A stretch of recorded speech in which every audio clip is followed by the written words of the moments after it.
Have you ever knocked on a door that wouldn't open, leaving you frustrated or confused? What if that closed door was God's way of shielding you from harm, redirecting you to something better? Today, we'll explore how God closes doors for your good and protection, turning disappointment into divine purpose. Stay with me to trust His plan and subscribe to the Shepherd's Voice to deepen your faith journey. Let's uncover this comforting truth.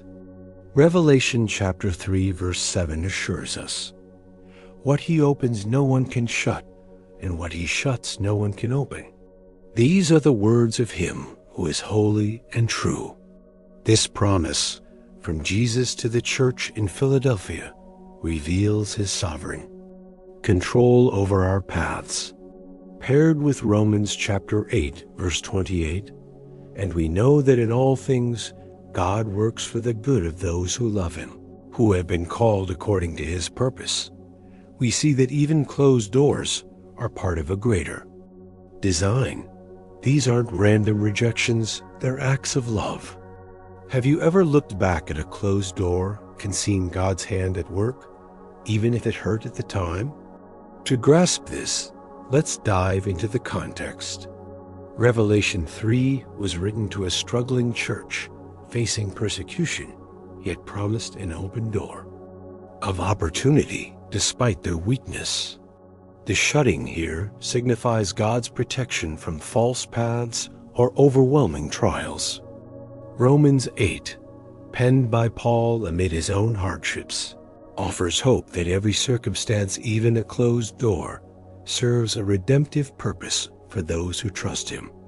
Think of Joseph, whose imprisonment closed one door but opened another to save a nation.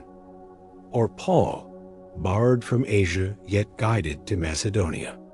Jeremiah chapter 29 verse 11 echoes this, "For I know the plans I have for you, declares the Lord, plans to prosper you and not to harm you, plans to give you hope and a future," reinforcing that God's closures are intentional. Have you ever wondered if a recent no might be a shield rather than a setback? Now, picture your own journey. Maybe a job offer fell through, a relationship ended, or a dream stalled, leaving you questioning God's plan. I've felt that sting of promising opportunities slipped away, and I wrestled with disappointment, only to later see it spared me from burnout. God often closes doors to protect us from paths that lead to ruin, redirecting us to His best. Consider Abraham, whose move to Egypt brought famine, a closed door that taught reliance on God's provision.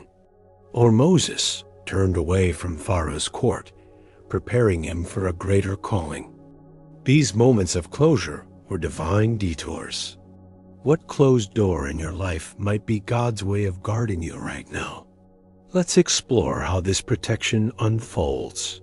First, closed doors can prevent harm. Think of David, spared from Saul's jealousy by fleeing, or Esther's delay in approaching the king, which saved her people. Second, they redirect us. Paul's closed door in Asia led to fruitful ministry elsewhere. Third, they refine us. Job's losses closed doors to self-sufficiency, opening his heart to God's sovereignty. I've noticed this in my own life, where a rejected plan pushed me to pray more deeply, uncovering a strength I didn't know I had. Have you seen a pattern where closed doors led to unexpected growth or safety? So how do you embrace these closures? First, trust His sovereignty. When a door shuts, remind yourself of Revelation 3-7. God's hand is at work. Second, seek His direction. Pray, "Lord, show me the open door," and wait with expectation. Third, persevere with faith. Romans 8:28 assures that every closure weaves into God's good plan. Look for the next step. Fourth, reflect with gratitude.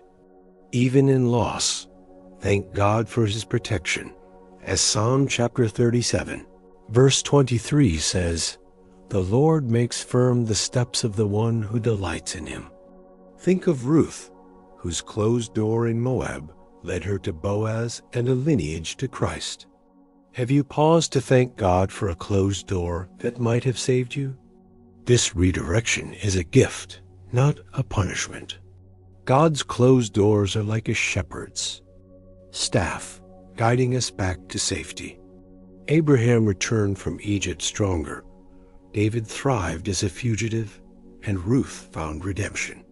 I've experienced this after that lost opportunity. A new path emerged, richer than I imagined. Even when the why eludes us, trust that God's protection is at play, shaping a future beyond our sight. Have you felt his redirection turn a closed door into a blessing? Hold on to that hope. This is the Shepherd's Voice. I'm John Miller. If this touched your heart, subscribe and like this video. Comment below, "Lord, guide me through your doors." Share this with someone facing a closure. And if you're ready for more, watch the next video. May you walk confidently in his perfect plan.